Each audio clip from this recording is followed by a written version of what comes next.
गुरु ब्रह्मा गुरु विष्णु गुरुदेवो महेश्वर गुरु साक्षात् परम ब्रह्म तस्मै श्री गुरुवे नमः। ओम नमो ब्रह्म दिव्यो ब्रह्म विद्या संप्रदाय गतभ्यो वंश ऋषिभ्यो महद्भ्यो नमो गुरुभ्यः।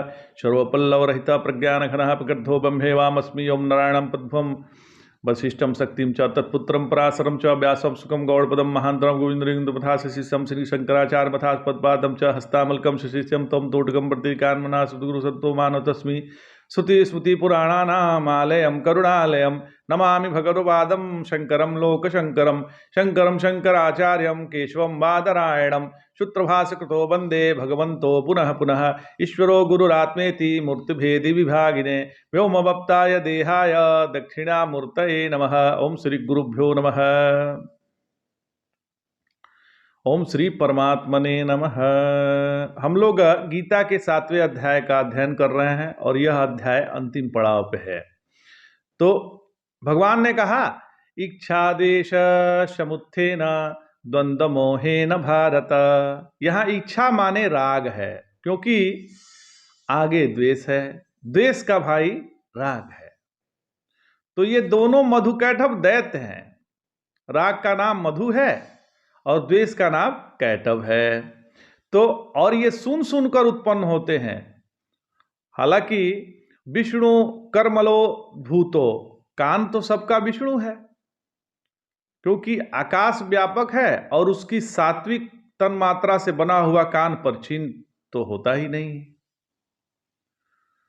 और उसकी सात्विक तन्मात्रा से ये बना है। तो यह झूठ मूठ की बात सुन लेता है और हम इस कान से दूसरे के गुण दोष सुनते हैं। उसके कारण राग द्वेष की उत्पत्ति होती है। और ये करते क्या है, तो हंतु ब्रह्मण मुद्दतो, मतलब हमारे अंतःकरण ही नाश के लिए उतारू है। तो अंतःकरण चतुर्मुखी है। ये राग द्वेष रूप में मधुकैटभ ऐसे हैं कि एक बार अकेले विष्णु भगवान इनसे 5000 वर्ष तक लड़ाई की, पर ये मरे नहीं। तब ये बड़े जब देखे कि ये विष्णु जो है हार नहीं रहा है और हम लोग इतना इससे युद्ध कर रहे हैं तभी भी हार नहीं रहा है, तो ये लोग खुश हो गए, कहे कि हम दो हैं, ये अकेले बड़ा बहादुर है। तो बोले कि तुम वर मांगो। विष्णु भगवान से ये दोनों कहे कि वर मांगो। विष्णु भगवान ने कहा कि हमारे हाथ से मर जाओ। तो मधुकैटभ बोले कि हाँ मरेंगे तो सही, लेकिन जहां रस नहीं होगा वहां मरेंगे। ध्यान दीजिएगा, जहां रस नहीं होगा वहां मरेंगे। आवा जहिन यत्रोवी सलिलेन परिलुप्ता। तो दुर्गा सप्तशती का श्लोक है, इसलिए जहां विषय भोग में रस न हो, वैराग्य हो, वहां भगवान राग द्वेष को मार सकते हैं। लेकिन जहां विषय सेवन में रस हो, वहां भगवान भी राग द्वेष को नहीं मार सकते। तो राग द्वेष खुद कहते हैं कि हमें मारो, तब भगवान मारते हैं।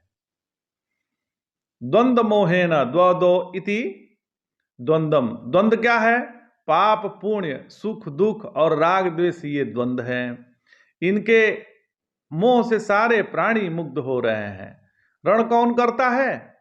तो यही न आओ इसके निवारण के उपाय पर विचार करते हैं। पहली बात तो यह है कि ये शाम तू अंतगतम पापम, मतलब पाप क्षीण हो जाए और पुण्य कर्म का अनुष्ठान करें, इससे प्रारब्ध जोड़ने की कोई आवश्यकता नहीं है। असल में जब पाप और पुण्य दोनों लगभग साम्यावस्था को प्राप्त होते हैं, तब मनुष्य योनि की प्राप्ति होती है। किसी में किंचित पाप का अधिक होगा तो किसी की किंचित पुण्य का अधिक होगा। लेकिन प्रारब्ध मनुष्य शरीर की रचना ही तब करता है जब पाप पुण्य प्रायः साम्यावस्था में प्राप्त होते हैं, अन्यथा मनुष्य शरीर की रचना नहीं होती। तो अब क्या है, दोनों बराबर आए तो बढ़े कौन? तो अगर पाप करने लग जाएंगे तो हमारे पाप प्रारब्ध से मिलकर पाप को बलवान बना देंगे, और यदि पुण्य करने लगेंगे तो हमारे जो पुण्य प्रारब्ध से मिलकर पुण्य को बलवान बना देंगे। तो इसलिए प्रारब्ध के अधीन नहीं रहकर यदि आप पाप प्रारब्ध को जगाना चाहते हैं कि हमें खूब दुख मिले, तो पाप करिए। और यदि चाहते हैं कि पुण्य का फल सुख मिले तो खूब पुण्य कीजिए। कौन सा प्रारब्ध हमारे जीवन में चालू है, इसमें मनुष्य स्वतंत्र है। पुण्यो वे पुण्ये न कर्मणा भवति पापः पापेन। यदि पाप करेंगे तो पाप प्रारब्ध बनकर हमें दुखित कर देगा, और पुण्य करेंगे तो पुण्य प्रारब्ध जगाकर हमें सुखी कर देगा। तो जाना नाम पुण्य कर्माणाम, तो पाप हो गए और पुण्य कर्म का किया अनुष्ठान, तो इससे क्या हुआ, तो जब पाप पुण्य का द्वंद्व ढीला हो गया तो राग द्वेष द्वंद्व भी ढीला हो गया, सुख दुख का द्वंद्व भी ढीला हो गया, और अपने पराये का द्वंद्व भी ढीला हो गया। उन सब से मिल गई मुक्ति और मनुष्य दृढ़वती होकर भजन करने लगा। भजन्ते मां दृढ़व्रताः। तो असल में दृढ़ निश्चयी होकर भगवत भजन करना ही पाप क्षय और पुण्योत्पादन की रचना है। जो मनुष्य दृढ़ निश्चय करके भगवत भजन में संलग्न हो जाता है, उसके पाप क्षीण होकर पुण्य बढ़ने लगते हैं। यही भजन की पहचान है महाराज। भगवान ने भी कहा, जरा मरण मोक्षाय मामाश्रित्य यतन्ति ये, ते ब्रह्म तद्विदुः कृष्ण मध्यात्मम कर्म चाखिलम। गीता की यह विशेषता है कि एक अध्याय पूरा करते करते उसमें अगले अध्याय का बीज भी डाल देते हैं। अब तक ऐसा ही होता है, आप इस पर ध्यान देकर देखेंगे तो आपको पता चलेगा। अब भगवान कहते हैं कि आप प्रयत्न कीजिए, परंतु प्रयत्न करने में आश्रय अपने पौरुष का न लेकर मेरा लीजिए, मतलब भगवान का लीजिए।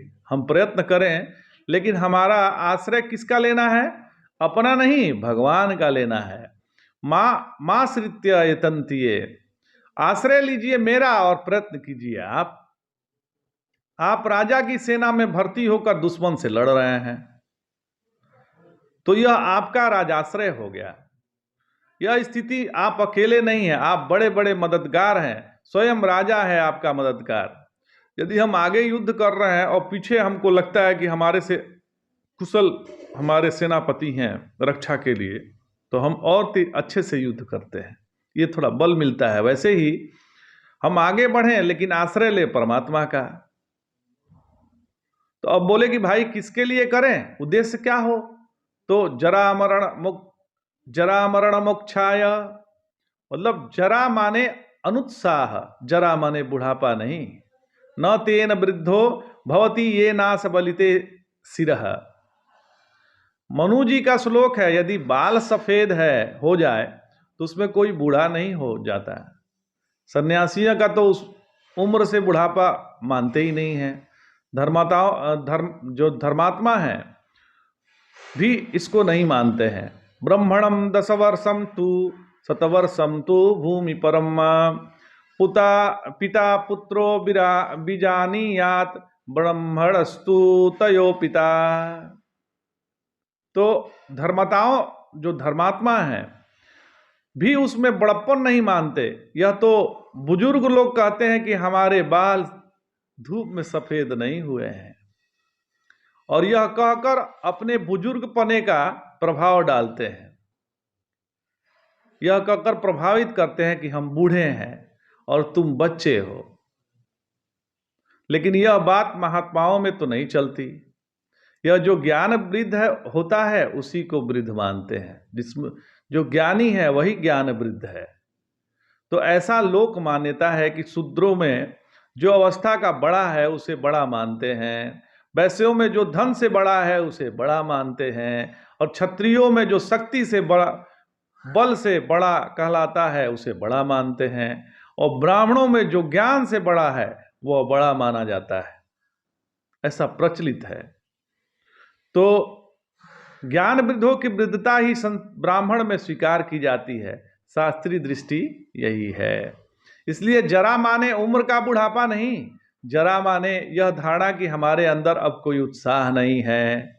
अरे उत्साह गया तो वीर रस का उदय कैसे होगा, उत्साह ही चला गया तो वीर रस का कैसे आएगा। लेकिन यदि बुढ़ापे में उत्साह बना रहे तो सब कुछ कर सकोगे। तो ब्रज में देखिए बूढ़े लोग भी घोंटू तक का मन काजल लगाकर कैसे नाचते हैं और गाते हैं, खूब नाचते हैं हरि कीर्तन में। जो रस बरस रहो बरसाने, सो रस तीन लोक में नाही। किसी संसारी बूढ़े को कहो तो क्या वह नाचेगा गाएगा क्या? लेकिन ब्रजवासी तो बुढ़ापे में भी जवान रहते हैं। इसलिए ते ब्रह्म तद्विधि कृष्णाम अध्यात्म कर्म चाखिलम, ये ब्रह्म को जानते हैं, समग्र अध्यात्म को जानते हैं और समग्र कर्म को जानते हैं। ब्रह्म को जानना, कर्म को जानना और अधिभूत को जानना, यही उनका काम है। भगवान ने आगे कहा, साधिभूताधिदेवं माम साधि यज्ञम च ये विदुः, प्रयाण काले अपि च माम ते विदुर्युक्त चेतसः। अब यही एक बात आपको सुना देते हैं गुरु कृपा से कि श्लोक में माम माम आया है, इसका अर्थ क्या है? यदि आप भगवान को जानेंगे और केवल व्यतिरेक दृष्टि से, जो सबसे परे है, सबसे अतीत है, उसी को जानेंगे तो मरने के समय उसे भूल भी जाए तो कोई आश्चर्य नहीं होगा। लेकिन आप परमेश्वर को ऐसे ढंग से जानेंगे कि ब्रह्म भी वही है, अध्यात्म भी वही है, कर्म भी वही है, अधिभूत भी वही है और अधिदैव भी वही है, अधियज्ञ भी वही है। तो इसका अर्थ है कि उसके सिवाय और कुछ नहीं है। साधिभूताधिदैवं माम साधि यज्ञम च ये विदुः। ऐसी स्थिति में आप देखेंगे कि प्रयाण काले अपि च, अर्थात मृत्यु के समय भी जो कुछ आपको मालूम है पड़ेगा वह परमात्मा का स्वरूप ही होगा। आपको कुछ ना कुछ तो मालूम पड़ेगा ही। आधिदेव मालूम पड़ेगा, अधिभूत मालूम पड़ेगा, अध्यात्म मालूम पड़ेगा या ब्रह्म मालूम पड़ेगा। जो कुछ भी मालूम पड़ेगा वह परमात्म स्वरूप होगा।